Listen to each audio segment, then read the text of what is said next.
Olá, crianças! Hoje eu vou contar uma história para vocês. Ela se chama O Jardim Curioso e quem escreveu foi o Peter Brown. Era uma vez uma cidade sem jardins, sem árvores, sem nenhum tipo de verde. A maioria das pessoas passava o tempo dentro de casa. Como se pode imaginar, era um lugar triste. No entanto, havia um rapaz que gostava de andar na rua. Mesmo em dias de chuva, quando todo mundo ficava em casa, o Jorge andava alegremente pelo bairro. Foi numa manhã assim que o Jorge fez descobertas surpreendentes. Ele passeava a pé ao lado da antiga linha férrea, como fazia de tempos a tempos, quando ele viu umas escadas escuras que subiam até acima dessa linha férrea. Ela já não funcionava há muito tempo. Já fazia muitos anos que nenhum trem andava por lá. E como o Jorge sempre quis explorar, ele, curioso, só podia fazer uma coisa. Ele correu por essas escadas, abriu uma porta e saiu para o lado de fora da linha de trem. A primeira coisa que viu foi uma mancha sozinha de cor. Plantas e flores selvagens era a última coisa que ele esperava encontrar lá em cima. Mas, quando olhou mais de perto, tornou-se claro que as plantas estavam quase morrendo. Elas precisavam de um jardineiro. O Jorge podia não ser um jardineiro, mas sabia que podia ajudar. Por isso, ele voltou lá na linha do trem no dia seguinte e começou a trabalhar. As flores quase se afogaram e ele teve alguns problemas com a poda, mas as plantas esperaram pacientemente que o Jorge descobrisse maneiras melhores de jardinar. À medida que as semanas passavam, o Jorge começou a sentir-se um jardineiro a sério, e as plantas começaram a sentir-se em um jardim a sério.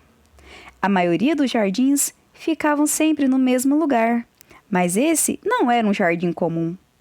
Com quilômetros de linha férrea pela frente, o jardim começava a crescer. Queria explorar. As resistentes ervas daninhas e os musgos foram os primeiros a se mexer. Rebentavam linha fora cada vez mais para frente e eram seguidos de perto por outras plantinhas mais delicadas. Nos meses seguintes, o Jorge e o Jardim Curioso exploraram todos os cantos da linha férrea. Depois de passar a primavera e o verão e o outono com o jardim, o tempo do Jorge na linha férrea foi interrompido pelo inverno. Começou a cair neve que cobriram toda a cidade. E pela primeira vez em que se transformara em jardineiro, o Jorge não podia ir visitar as plantas. Em vez de desperdiçar o tempo a preocupar-se com o jardim, o Jorge passou o inverno se preparando para a primavera. Depois de 3 meses de muito frio, a neve começou a derreter. O Jorge pegou o seu material de jardinagem, colocou em um carrinho de mão e voltou para a linha do trem. O inverno foi duro para o jardim, mas, graças ao planejamento do Jorge, as suas belas ferramentas novas e uma ajudinha do sol, as plantas começaram a acordar do seu sono invernal. O jardim sempre quisera explorar o resto da cidade e nessa primavera estava finalmente pronto para iniciar a caminhada. Mais uma vez, as resistentes ervas daninhas e os musgos foram os primeiros. Apareceram cada vez mais afastados da linha férrea e foram seguidos de perto pelas plantinhas mais delicadas. O jardim tinha especial curiosidade por coisas velhas e esquecidas. Algumas plantas apareceram onde não deviam, outras apareceram de forma misteriosa e de repente.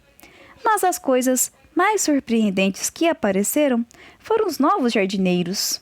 Muitos anos mais tarde, a cidade inteira tinha florescido, mas, de entre todos os jardins, o Jorge preferia o jardim onde tudo começara.